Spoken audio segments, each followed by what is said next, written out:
Parents കുഞ്ഞുങ്ങളോട് അറിയാതെ ചെയ്യുന്ന ചില തെറ്റുകളുണ്ട്. ആ തെറ്റുകൾ എന്താണെന്ന് നിങ്ങൾക്ക് അറിയാമോ? എന്നാൽ അതിനെക്കുറിച്ച് അറിയാനാണ് ഇന്നുള്ളത്. ഇന്ന് എന്നോടൊപ്പം സംസാരിക്കുന്നത് ചൈൽഡ് ഡെവലപ്മെൻറ്റ് തെറാപ്പിസ്റ്റ് രശ്മിയാണ്, SUT hospital, Pattom. Welcome to the show. നമ്മൾ കുഞ്ഞുങ്ങളോട് കാണിക്കുന്ന ചില തെറ്റുകളുണ്ട്. ചില വാട്ടർ ബോട്ടിൽസ് വാങ്ങുന്നതോ അല്ലെങ്കിൽ മറ്റ് കാര്യങ്ങൾ, മറ്റ് കളിപ്പാട്ടങ്ങൾ വാങ്ങിക്കൊടുക്കുന്നതോ ഒക്കെ ചില കാര്യങ്ങൾ ചെറിയ ചെറിയ തെറ്റുകളായിരിക്കും. വലിയ വലിയ തെറ്റുകളെന്നുള്ളതല്ല, നമ്മൾ അറിയാതെ ചെയ്തു പോകുന്നതാണല്ലോ. അപ്പോൾ ആ തെറ്റുകൾ എന്തൊക്കെയാണ് എന്നുള്ളത് ഒന്ന് പറയാമോ? മെയിനായിട്ടൊരു 3 കാര്യങ്ങൾ നമ്മൾ ഞാൻ പറയാൻ ആഗ്രഹിക്കുന്ന ഒന്ന്, നമ്മൾ കുഞ്ഞുങ്ങൾക്ക് വേണ്ടി സെലക്ട് ചെയ്യുമ്പോൾ ഡ്രസ്സസ് നമ്മൾ മെയിനായിട്ട് നോക്കുന്നത് ഭംഗിയും ഒക്കെ ആണ്. പാറ്റേണും കളർ കോമ്പിനേഷനും സ്റ്റൈലും ഒക്കെ നോക്കിയിട്ടാണ്.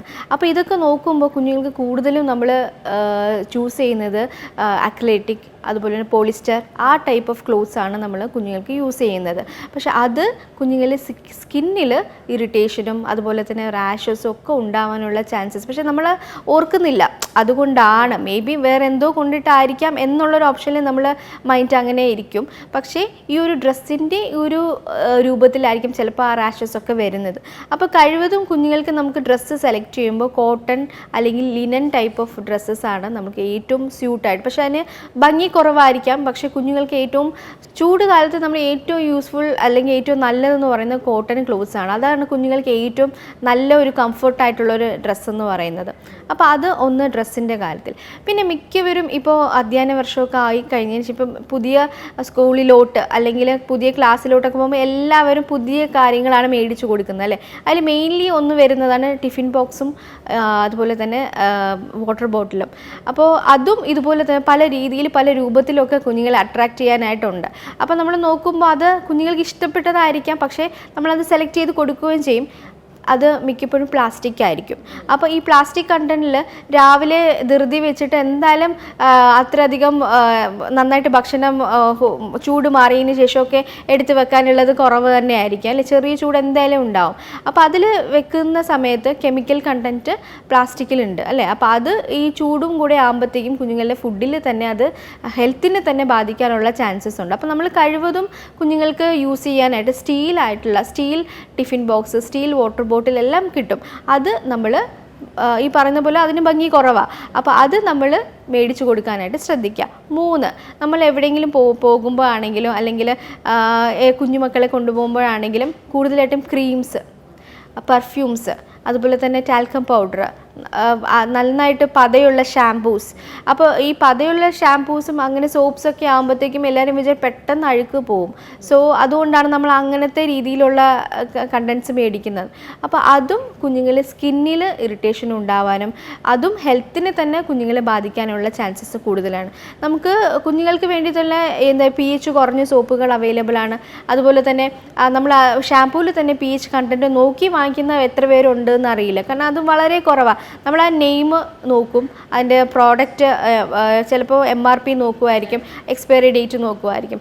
അപ്പോൾ ഇത് മാത്രമല്ല, അതിൽ കണ്ടൻറ്റ് എന്തൊക്കെയുണ്ട് എന്നുള്ളതും കൂടി നമ്മൾ നോക്കി വേണം കുഞ്ഞുങ്ങൾക്ക് സാധനങ്ങൾ മേടിക്കുക. അപ്പോൾ ഈ 3-4 കാര്യങ്ങളൊക്കെ ഒന്ന് ഡെയിലി റൊട്ടീനിൽ നമ്മൾ യൂസ്ഫുൾ ആക്കുന്ന കാര്യങ്ങൾ നമ്മൾ ശ്രദ്ധിക്കുക. കുഞ്ഞുങ്ങൾ രാത്രിയിൽ ടീത്ത് ഗ്രൈൻഡിങ് ചെയ്യാറുണ്ട്. അപ്പോൾ അതിന് കാരണം എന്തായിരിക്കും? ചില കുഞ്ഞുങ്ങളിൽ ടീത്ത് ഗ്രൈൻഡിങ് ചെയ്യാറുണ്ട്. അപ്പം അമ്മമാർ പേടിക്കും അത് എന്തുകൊണ്ടാണ് അങ്ങനെ ചെയ്യുന്നത്, ഉറക്കം ഡിസ്റ്റർബ് ആവാനുള്ള ചാൻസസ് കൂടുതലാണ്. അതൊരിക്കലും ഒരു ഫിസിക്കലായിട്ടുള്ളൊരു ഡിസീസ് എന്ന് പറയാൻ പറ്റത്തില്ല. ചിലപ്പോൾ ചില കുഞ്ഞുങ്ങളിൽ അറ്റൻഷൻ സീക്കിങ്ങിന് വേണ്ടിയിട്ടും ഇങ്ങനെ ടീത്ത് ഗ്രൈൻഡിങ് ചെയ്യാം. ഓക്കെ, സിബിലിങ്സ് ഉള്ള വീടുകളിൽ ചില കുഞ്ഞുങ്ങളിൽ കണ്ടുവരും. കാരണം മൂത്ത ഒരാൾ ഇളയാളായിരിക്കും ടീത്ത് ഗ്രൈൻഡിങ് ചെയ്യുന്നത്. അപ്പോൾ മൂത്ത ആൾക്ക് കുറേ അറ്റൻഷൻ കൊടുക്കുന്നു, ഇളയാൾക്ക് കിട്ടുന്നില്ല. അപ്പോൾ അതിൻ്റെ സ്ട്രെസ്സ് അല്ലെങ്കിൽ അതിൻ്റെ ഫ്രസ്ട്രേഷൻസ് കുഞ്ഞിൻ്റെ ഉള്ളിൽ അല്ലാത്ത മൈൻഡിൽ, നമ്മൾ നോർമൽ മൈൻഡിലല്ല, ഉറക്കത്തിൽ ഇതെല്ലാം കയറി വരാനുള്ള ചാൻസസ് ഉണ്ട്. സോ അറ്റൻഷൻ സീക്കിങ്ങിന് വേണ്ടിയിട്ടും ചില കുഞ്ഞുങ്ങൾ നൈറ്റ് ഇങ്ങനെ ടീത്ത് ഗ്രൈൻഡിങ് ചെയ്യാറുണ്ട്. പക്ഷേ നമ്മൾ മാക്സിമം കുഞ്ഞുങ്ങൾക്ക് അറ്റൻഷൻ കൊടുക്കുക, കുഞ്ഞുങ്ങൾക്ക് നമ്മുടെ ബിഹേവിയർ ഒന്ന് മാറ്റി ആ കുഞ്ഞുങ്ങളോട് കുറച്ചും കൂടി അറ്റൻഷൻ കൊടുത്ത് സംസാരിച്ചും കാര്യങ്ങളൊക്കെ ചോദിച്ചു കഴിയുമ്പോഴത്തേക്ക് ഇതൊരു ബിഹേവിയറൽ ആയിട്ടുള്ള ഒരു പ്രോബ്ലമാണ്, ഒരിക്കലും ഒരു ഫിസിക്കൽ ഒരു ഡിസീസ് അല്ല. അപ്പോൾ അത് നമ്മൾ പാരൻസ് തന്നെ വിചാരിച്ചാൽ മാറ്റിയെടുക്കാവുന്നതാണ്. മാം, അതുപോലെ തന്നെ ഈ ഒബിസിറ്റി ബാധിച്ച കുട്ടികൾക്കിടയിലെ ഈ ഒബിസിറ്റി നമുക്ക് എങ്ങനെയാണ് മാറ്റിയെടുക്കാൻ സാധിക്കുന്നത്? അതിന് വേണ്ടിയിട്ട് പാരൻസ് എന്തൊക്കെ കാര്യങ്ങളാണ് ശ്രദ്ധിക്കേണ്ടത്? ഓക്കെ, ഒബിസിറ്റി എന്ന് പറയുന്നത് കൂടുതലും വരുന്നത് മെയിൻലി നമ്മൾ തോട്ട് വരുന്ന ജങ്ക് ഫുഡ്സ് ആണ്.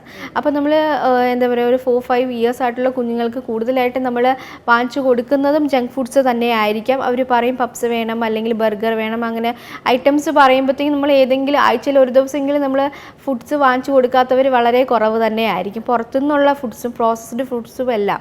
അപ്പോൾ ഇതിലെല്ലാം ഷുഗർ കണ്ടൻറ്റ്, റിഫൈൻഡ് ഓയിൽഡ്, ഇതെല്ലാമാണ് കണ്ടൻറ്റ് അടങ്ങിയിരിക്കുന്നത്. അപ്പോൾ ഇതും കുഞ്ഞുങ്ങളിലെ ഒബിസിറ്റിക്ക് ഒരു പ്രധാനപ്പെട്ട കാര്യം തന്നെയാണ്. അപ്പോൾ നമ്മൾ വീട്ടിൽ ഉണ്ടാക്കുന്ന ഭക്ഷണങ്ങൾ, തനി നാടൻ ഭക്ഷണങ്ങൾ തന്നെയാണ് ഒബിസിറ്റി കുറയ്ക്കാനുള്ള ഒരു പ്രിവെൻഷൻ മെത്തേഡ് എന്ന് പറയുന്നത്. നമ്മൾ വീട്ടിലുണ്ടാക്കുന്ന ഫുഡ്, നമ്മൾ അധികം എണ്ണ യൂസ് ചെയ്യാറില്ല വീട്ടിലുണ്ടാക്കുമ്പോൾ, ഷുഗർ കണ്ടൻറ്റ് കുറച്ചായിരിക്കും കൊടുക്കുന്നത്. അപ്പോൾ ഇതൊക്കെ തന്നെ ശീലിപ്പിക്കുക. പക്ഷേ ഇപ്പോഴത്തെ നമ്മുടെ ലൈഫ് സ്റ്റൈൽ അനുസരിച്ച് ഫുഡ് ഓർഡർ ചെയ്യുക, അത് മേടിച്ചു കൊടുക്കുക. മാത്രമല്ല അവർ പറയുന്ന മയണൈസ് അങ്ങനത്തെ കാര്യം പക്ഷേ നമ്മൾ വീട്ടിലുണ്ടാക്കിയാൽ ഇറ്റ്സ് ഓക്കെ, നല്ലതാണ്. പുറത്തുനിന്നുള്ള മയനൈസ് അതൊക്കെ നമ്മൾ എങ്ങനെയാണ്, എന്തൊക്കെ ഓയിൽ കണ്ടൻ്റ് ആണ് എന്നുള്ളത് നമുക്ക് ഐഡിയ ഇല്ല. സോ ഇതെല്ലാം ഒബിസിറ്റിക്ക് ഒരു ഭയങ്കര ഒരു ഇമ്പോർട്ടൻ്റ് ആയിട്ടുള്ള കാരണമാണ്. വേറെ ഒരു ഇമ്പോർട്ടൻറ്റ് സ്ക്രീൻ ടൈം. ചില കുഞ്ഞുങ്ങൾ സ്ക്രീൻ ടൈം കണ്ടിട്ടാണ് ഫുഡ് കഴിക്കുന്നത്. അപ്പോൾ അങ്ങനെ കഴിക്കുമ്പോൾ കുഞ്ഞുങ്ങൾ കഴിക്കുന്ന ഫുഡിൻ്റെ അളവ് കുഞ്ഞുങ്ങൾക്ക് മനസ്സിലാവില്ല, അവർ കഴിച്ചുകൊണ്ടേയിരിക്കും. സോ അത് ദഹിക്കാനും ബുദ്ധിമുട്ടായിരിക്കും. മാത്രമല്ല ആ കഴിക്കുന്നതിൻ്റെ ആ ഒരു തോതും അറിയാണ്ട് കഴിച്ചുകൊണ്ടിരിക്കുമ്പോൾ ഒബിസിറ്റി കൂടാനുള്ള ചാൻസസ് ഉണ്ട്. മിക്ക കുഞ്ഞുങ്ങളിലും TV കണ്ടുകൊണ്ട് ചിപ്സ്, ഓയിൽ കണ്ടൻ്റ് ആയിട്ടുള്ള ഐറ്റംസ് ഇതെല്ലാം കഴിക്കുന്ന കുട്ടികളുണ്ട്. ചോക്ലേറ്റ്സ്, വീട്ടിൽ വരുന്ന ഗസ്റ്റ് അവരെല്ലാം വരുമ്പോൾ കൊണ്ടു കൊടുക്കുന്ന ചോക്ലേറ്റ്, മെയിനായിട്ട് ചോക്ലേറ്റ് ഉണ്ടാകും. അപ്പോൾ ഇതെല്ലാം ഒബിസിറ്റിക്കൊരു റീസൺ ആണ്. പക്ഷേ നമ്മൾ കുഞ്ഞുങ്ങൾക്ക് ഒരിക്കലും കൊടുക്കാൻ പാടില്ല എന്നുള്ളൊരു ഓപ്ഷൻ അല്ല ഞാൻ പറയുന്നത്. അപ്പോൾ എല്ലാവരും ചോദിക്കും, അപ്പോൾ കുഞ്ഞുങ്ങൾ ഇതിൻ്റെ ടേസ്റ്റൊക്കെ അറിഞ്ഞിരിക്കണം. നമ്മൾ ഡെയിലി ഇതൊരു ശീലമാക്കി മാറ്റരുത്. വല്ലപ്പോഴും നമുക്കൊരു ചോക്ലേറ്റ് അല്ലെങ്കിൽ ഈ പറഞ്ഞ പോലെ ബർഗർ, അതിൻ്റെ ടേസ്റ്റ് എല്ലാം കുഞ്ഞുങ്ങൾ അറിഞ്ഞിരിക്കണം. പക്ഷേ ഡെയിലി കൊടുക്കുന്ന വീടുകളും ഉണ്ട്. സോ അതുകൊണ്ടാണ് ഞാൻ പറഞ്ഞത്, ഡെയിലി നമുക്കിതൊരു ശീലമാക്കി കഴിഞ്ഞാൽ ഒബിസിറ്റി ആവാനുള്ള ചാൻസസ് ഉണ്ട്. പിന്നീട് നമ്മളത് ഡയറ്റീഷ്യന് പോകണം. ഡയറ്റിൽ ഇതൊന്നും വരത്തില്ല. ഫുൾ സാലഡും അങ്ങനത്തെ ഫ്രഷ് ജ്യൂസും അങ്ങനത്തെ കാര്യങ്ങളായിരിക്കും. അത് പിന്നെ കുഞ്ഞുങ്ങൾ ശീലിച്ചെടുക്കാനായിട്ട് ബുദ്ധിമുട്ടായിരിക്കും. സോ ഒബീസ് ആയിക്കഴിഞ്ഞാൽ അത് നമ്മൾ വെയിറ്റ് റിഡക്ഷൻ വളരെയധികം ബുദ്ധിമുട്ടാണ് കുഞ്ഞുങ്ങളിൽ വരുമ്പോൾ. 4 വയസ്സിന് താഴെയുള്ള കുട്ടികൾക്ക് എമർജൻസി നമ്പേഴ്സ് നമ്മൾ പഠിപ്പിച്ചു കൊടുക്കേണ്ട ആവശ്യമുണ്ടോ? തീർച്ചയായിട്ടും ഉണ്ട്. നമ്മൾ അധികം ആരും അങ്ങനെ പറഞ്ഞു കൊടുക്കാനുള്ള ചാൻസസ് വളരെ കുറവാണ്. നമുക്ക് അറ്റ്ലീസ്റ്റ് നമ്മളുടെ പോലീസിൻ്റെ കോൺടാക്റ്റ് നമ്പർ, എമർജൻസി നമ്പർ എന്താണ്, ആംബുലൻസ്, വീട്ടിലൊരു അപകടം സംഭവിച്ചു, നമ്മൾ എന്താ ചെയ്യേണ്ടത്, ആംബുലൻസിൽ വിളിക്കണം. അപ്പോൾ അത് ഏതൊരു കുഞ്ഞു കുട്ടിക്കും ഫോൺ ഡയൽ ചെയ്യാവുന്നതേ ഉള്ളൂ. 3 നമ്പേഴ്സേ നമുക്കതിലുള്ളൂ.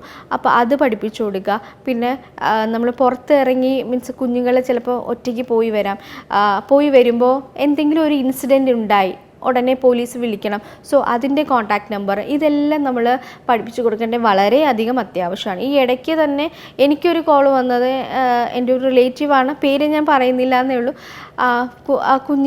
കുഞ്ഞ് ജസ്റ്റ് അപ്പുറത്തെ കടയിലോട്ടൊന്ന് പോയതാണ്. ഓക്കെ, കടയിൽ പോയിട്ട് തിരിച്ചു വരുമ്പോൾ ഒരു ഓട്ടോ ഡ്രൈവർ കുഞ്ഞിനെ പിടിച്ചു. ആ കുട്ടി ആ ആളുടെ കയ്യിൽ കടിച്ച് അങ്ങനെ രക്ഷപ്പെട്ടു. ഓക്കെ, അത് ഉടനെ എന്നെ വിളിച്ച് പറയുകയും ചെയ്യും. പക്ഷേ രക്ഷപ്പെട്ടു. പക്ഷേ അതിൻ്റെ ആ ഫിയർ അത് മാറിയിട്ടില്ല. മാത്രമല്ല അത് കുറച്ച് ദിവസം പനിയും കാര്യങ്ങളുമായിട്ട് ഇങ്ങനെ നടക്കുവാണ്. ആ ഒരു ഫിയർ ട്രോമ എന്ന് നമ്മൾ പറയും, ചൈൽഡ്ഹുഡ് ട്രോമ എന്ന് യഥാർത്ഥത്തിൽ പറയുന്ന പേര്. അപ്പോൾ അങ്ങനെ ഒരു ട്രോമ വന്നു കഴിഞ്ഞാൽ കുഞ്ഞുങ്ങൾക്ക് പിന്നെ ബാക്കി എല്ലാം പേടി തന്നെ ആയിരിക്കും. ഒന്ന്, നമ്മൾ അവർക്ക് ധൈര്യം കൊടുക്കുക. 2, ഇങ്ങനത്തുള്ള 3-4 എമർജൻസി നമ്പേഴ്സ് നമുക്ക് അവരെ പഠിപ്പിച്ചു കൊടുക്കണം. അറ്റ്ലീസ്റ്റ് വീട്ടിലെ അച്ഛൻ്റെ അമ്മയുടെ നമ്പർ പോലും അറിയാത്ത കുട്ടികളുണ്ട്. ആക്ച്വലി ഇപ്പോഴത്തെ ലൈഫ് സ്റ്റൈലിൽ നമുക്ക് ഒരാളുടെ ഫോൺ നമ്പർ, വീട്ടിൽ ആരുടെയെങ്കിലും ഫോൺ നമ്പർ പഠിപ്പിച്ചു കൊടുക്കുക.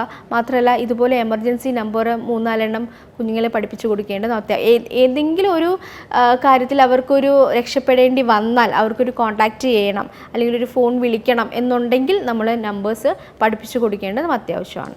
ഓക്കെ, അപ്പോൾ വെക്കേഷനാണ്, കുട്ടികളെല്ലാവരും വീട്ടിലുണ്ടായിരിക്കും, പാരൻസിന് കുറച്ചുകൂടി പണി കൂടുതലാണ്. അപ്പോൾ ഈ കാര്യങ്ങളെല്ലാം ശ്രദ്ധിച്ച് അവരെ നന്നായിട്ട് നോക്കണം എന്ന് തന്നെയായിരിക്കും എല്ലാ പാരൻസും ആഗ്രഹിക്കുന്നത്. അപ്പോൾ അതെല്ലാം നന്നായിട്ട് തന്നെ ചെയ്യാൻ എല്ലാവർക്കും സാധിക്കട്ടെ. Anyway thank you ma'am.